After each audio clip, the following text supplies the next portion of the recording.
Greetings, YouTube. I love to consume Let's Plays, and my three favorite Let's Players are John from Mini a True Nerd, Gopher, and Spiffing Brit. Spiffing Brit breaks games. Um, Gopher does immersive role-playing games, and then John tends to do deep explorations and uh, novelty type things, like doing You Only Live Once, playing out the entirety of Fallout 4 with only starting with the hit points you had at character creation, and that's it. And then doing all of the DLC and surviving it with just like a handful of hit points left. It was a lot of fun. And both of them are doing, both John and Gopher are doing Starfield Let's Play at the moment, Bethesda's new game, and it looks great, and I'm enjoying it. It's not quite as clean as Star Trek, and it's got more of that lived-in feel that Star Wars has, though it appears to be, at least the initial information that I have received from what I'm watching, it's a humans-only world universe. There's life forms out there, but we appear to be the only sapient ones that are around at the moment. Of course, there are precursor species. What a shock! There's always a precursor species. Um, but I'm enjoying it. And I've noticed something that sticks out to me, and probably because your character has the ability to like scan the world around them. And in fact, you can sync your character's, skill points and things into getting better and better and better at scanning, which really seems like something everyone would take. It's kind of like perception in Pathfinder.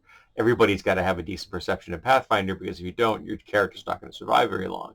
So it's a skill that everyone has to take points in, which makes me wonder, if you're going to have something that everyone has to sink skill ranks or skill points into, then maybe it shouldn't be something you have to sink skill points or skill ranks into. It's built into the universe. Maybe it should be tied to some other aspect of your character's creation. Particularly dim characters may not be aware of the universe around them, for example. But because of that scanning feature, you can literally, they can like literally look around like this, and the names of people will pop up. And those that don't have names will just say like citizen or pirate or spacer. Now, because of this, it's very easy to figure out who the NPCs are and who are just the background characters, who are the filler characters. And it made me smile the first time I noticed it. But then I even began to think about it. If the NPC has a name, that means you, the player character, can interact with them. And every single one of them seems to have something they want you to do. They've just been waiting for some stranger to walk off a spacecraft, and suddenly they're willing to ask you to do something, which is, in real life, probably something you would only ask your deepest, closest friends. And of course, the player character wants the experience points. They want to be able to loot things, things like that. So they go along with it for the most part. Of course, you're always going to have storylines that people are simply not interested in because of their play style. Or, for example, if I were ever to play Skyrim, I'm not going to be an assassin. It's not my thing, so I would not play that storyline.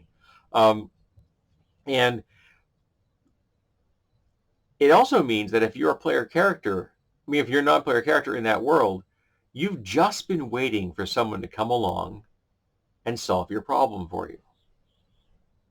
And you're never going to solve it unless that person comes along. I know this is an artifact of game design, but if you really look at it as a world, and you look at it from the perspective of the player characters and from the non-player characters, those non-player characters are frozen in time, stuck in amber, until you show up and solve their problems for them.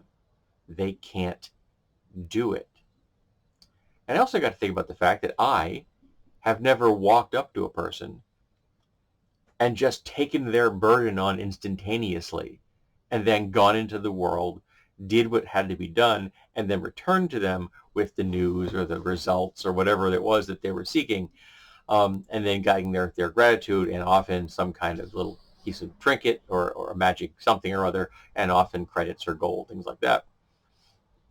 Of course, that probably means I'm not the player character. But I also have not stood there quietly waiting for someone else to solve my problems, which means I'm also not a non-player character. I am not a named non-player character. I don't have a subquest. I am just one of the background characters. Now, I am a particular background character who is somewhat flavorful. I do have certain aspects about my characteristics and my personality that does make me stand out from the crowd.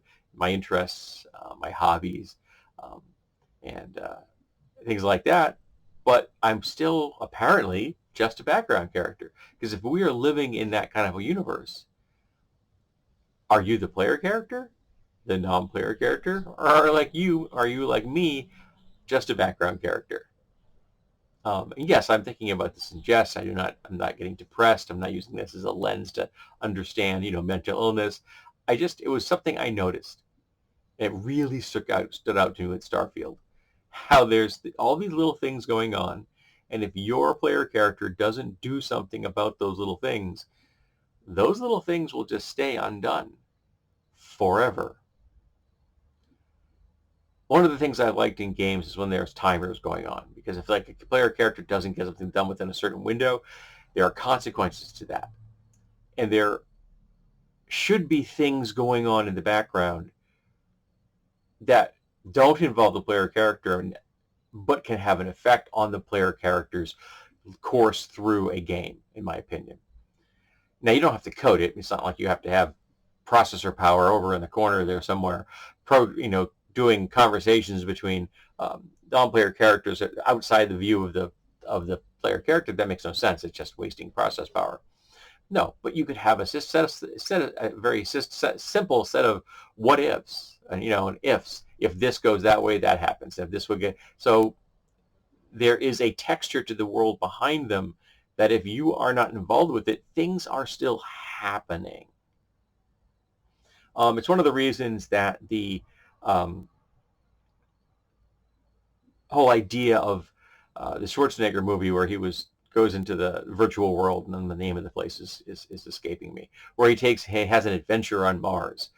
And the problem is that for that to be truly immersive, for you, the viewer of it in the film, watching this film happen, to be truly immersed in it, and to truly not know if the character in question is experiencing their real life or a virtual experience, is to look through their eyes and only see things through their eyes. You would just be a floating camera. You would only see yourself in reflections, just like you can only see yourself in reflections, or in my case, because I'm pointing at a camera.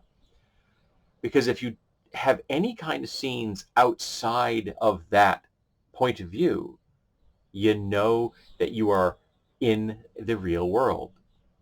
Why?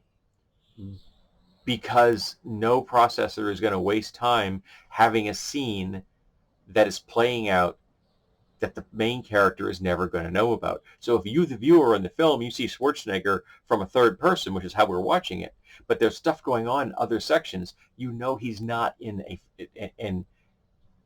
immersed into some kind of virtual reality, because that's not how a code would be written. You could only see things through their eyes, and that would leave you in a state of never knowing, because you would be perceiving things exactly the same way he does or she does. And there may be hints, there may be clues, but they're the same hints and clues that the character themselves could pick up on. Maybe they don't. Maybe you're smarter. But unless you do it that way,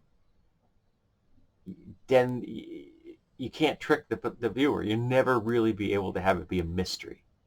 I think I would love to see that. I really would. We'd love to see a film that took that storyline and did it that way. So you have to wonder, is the person experiencing the real world, or are they experiencing a virtual event? And what happens when they discover that? I think that would be fascinating.